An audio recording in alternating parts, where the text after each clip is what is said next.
సుందరాకాండ తాత్పర్యం 34వ సర్గ.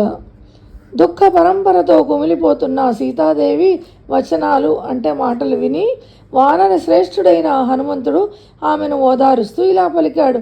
విదేహ రాజపుత్రివైన ఓ సీతాదేవి, రాముడు పంపగా నీ వద్దకు దూతగా నేను వచ్చాను. రాముడు కుశలంగా ఉన్నాడు. తన క్షేమాన్ని గురించి నీకు తెలియజేయమని నన్ను ఆదేశించాడు. ఓ దేవి, దశరథ మహారాజు కుమారుడు, వేదవేత్తలలో శ్రేష్ఠుడు, వేదాలను ఎరిగినంత క్షుణ్ణంగా బ్రహ్మాస్త్ర ప్రయోగ ఉపసంహారాలలో పారంగతుడు అయిన రాముడు నీ క్షేమ సమాచారాలను తెలుసుకోమని చెప్పాడు. నీ భర్త అయిన రామునికి తోడు నీడ, అత్యంత ప్రీతిపాత్రుడు, మహా తేజశాలి అయిన లక్ష్మణుడు శోకంతో కుమిలిపోతూ శిరస నీకు నమస్కరించాడు. నరులలో శ్రేష్ఠులైన రామలక్ష్మణులు క్షేమంగా ఉన్నారనే మాట వినగానే పొందిన ఆనందంతో సీతాదేవి శరీరం గగుర్పాటు చెందగా హనుమంతునితో ఆమె ఇలా పలికింది. మనిషి కష్టాలను భరిస్తూ బ్రతికి ఉంటే ఎప్పుడో ఒకప్పుడు నూరేళ్లకైనా ఆనందం పొందగలుగుతాడు అనే లోకోక్తి ఎంత మంగళప్రదమో, ఎంత యథార్థమో ఇప్పుడు నాకు అవగతమవుతోంది. రాముని వద్ద నుండి దూతగా తన వద్దకు వచ్చిన హనుమంతుని పట్ల సీతాదేవికి ఆమెకు తెలియకుండానే అభిమానం కలిగింది. దాంతో వారిద్దరూ పరస్పరం నమ్మకంతో మాట్లాడుకోసాగారు. శోకంతో దైన్యం చెందిన సీతాదేవి మాటలు విని వానర సేనాధిపతి అయిన హనుమంతుడు మెల్లగా ఆమెకు మరింత దగ్గరగా వచ్చాడు. హనుమంతుడు తనను సమీపించే కొద్దీ అతడు వానర రూపం దాల్చిన రావణుడేమోననే అనుమానం సీతలో తలెత్తసాగింది. అయ్యో, అనాలోచితంగా ఎంత పొరపాటు చేశాను. ఎటువంటి సంకోచము లేకుండా నా కథంతా ఇతడికి పూసగుచ్చినట్లు చెప్పాను. ఆ రావణుడే ఈ వానర రూపం ధరించి వచ్చాడు. అందమైన రూపలావణ్యాలు సంతరించుకున్న ఆ సీతాదేవి ఇలా శంకించి శోకంచే నిస్సత్తువ ఆవరించగా ఆ అశోక వృక్షపు కొమ్మను వదిలి నేల మీద చతికిల పడిపోయింది. దుఃఖంతో భయంతో దిగ్భ్రాంతికి లోనైన ఆ సీతాదేవిని చూసి మహాబాహుడైన హనుమంతునికి ఏం చేయాలో పాలుపోక నమస్కరించి ఊరుకున్నాడు. అయితే భయభ్రాంతురాలైన సీత మాత్రం మళ్ళీ హనుమంతుని వైపు చూడలేదు. చంద్రముఖి అయిన ఆ సీతాదేవి చాలాసేపటి నుండి తనకు నమస్కరిస్తూ నిలబడ్డ హనుమంతుడిని చూసి భారంగా నెట్టూరుస్తూ మధుర స్వరంతో ఇలా పలికింది. నువ్వు వానర రూపం దాల్చి వచ్చిన మాయావి అయిన ఆ రావణుడవే అయితే నన్ను ఇలా ఎడతెగకుండా బాధించడం నీకు తగదు, మంచిది కాదు కూడా. మునుపు జనస్థానంలో అంటే దండకారణ్యంలో నీ నిజ రూపాన్ని విడిచి సన్యాసి రూపంలో నాకు కనిపించిన అదే రావణుడవు నువ్వే. కోరిన రూపాన్ని ధరించగలవో రాక్షసుడా. భర్త ఎడబాటుతో దీనురాలనై పరితపిస్తూ ఉపవాస వ్రతాలతో కృషించిపోయి ఉన్న నాకు ఇంకా మాటిమాటికి సంతాపం కలిగించడం నీకు భావ్యం కాదు. ఒకవేళ నువ్వే రావణుడవన్న నా సందేహం నిజం కాదేమో అని కూడా అనిపిస్తోంది. ఎందుకంటే నిన్ను చూడగానే ఏ కారణం లేకుండానే నా మనస్సులో ఆనందం వెళ్ళి విరిసింది. నిజానికి నువ్వు రాముని దూతగా ఇక్కడికి వచ్చి ఉంటే నీకు మేలు వనగూరుగాక. ఓ వానర శ్రేష్ఠ, దయచేసి నాకు ఆరో ప్రాణమైన రాముని గురించి తెలుపు. ఓ వానర, నాకు అత్యంత ప్రీతిపాత్రుడైన ఆ రాముని గుణగణాలను వర్ణించి చెప్పు. ఓ సౌమ్యుడా, నదీ ప్రవాహం నది ఒడ్డును హరించి వేసే రీతిలో నా మనసుని నీ మృదుమధుర భాషణలతో హరించి వేస్తున్నావు. చాలా కాలం క్రితం రావణుడు నన్ను అపహరించి తెచ్చి ఈ లంకలో బంధించి ఉంచాడు. ఇంతకాలానికి రాముడు దూతగా పంపించిన వానరుణ్ణి చూస్తున్నాను. ఇది స్వప్నమే అయితే అహో, ఎంత సుఖాన్ని ఇస్తున్న స్వప్నమో కదా.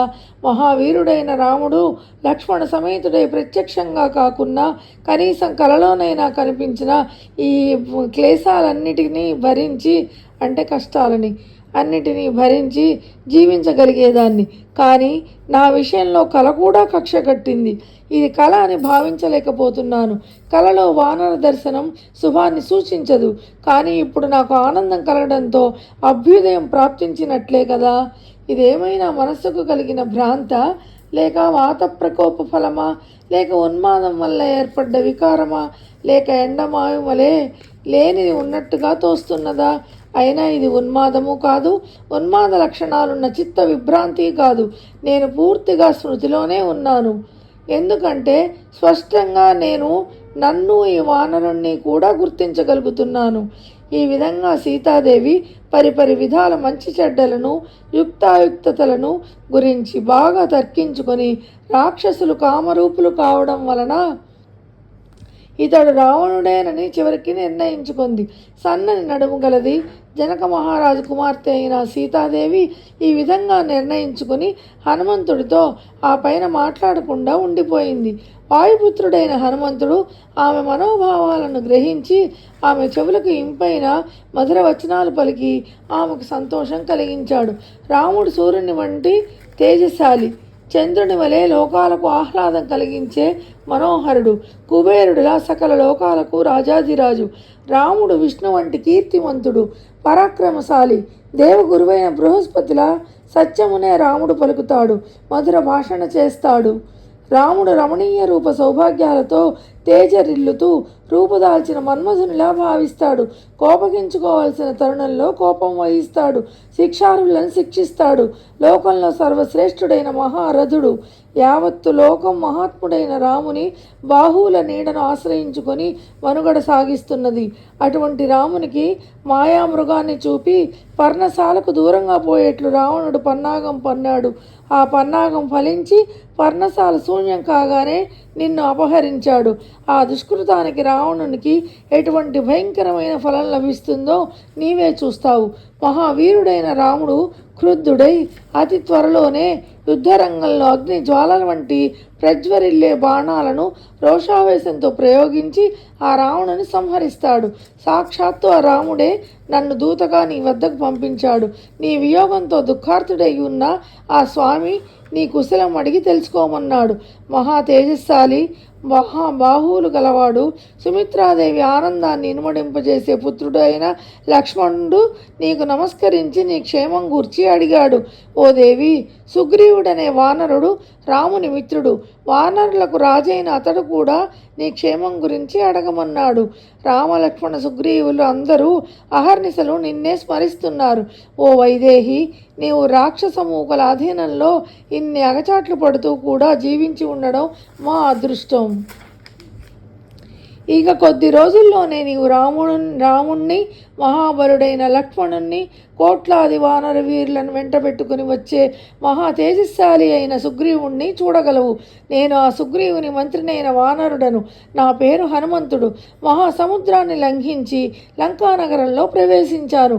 నా పరాక్రమాన్ని ప్రదర్శించి దురాత్ముడైన రావణుడు శిరస్సు మీద పాదం మోపినట్లుగా సముద్ర లంఘనం చేసి నీ దర్శనార్థం ఇక్కడకు వచ్చాను.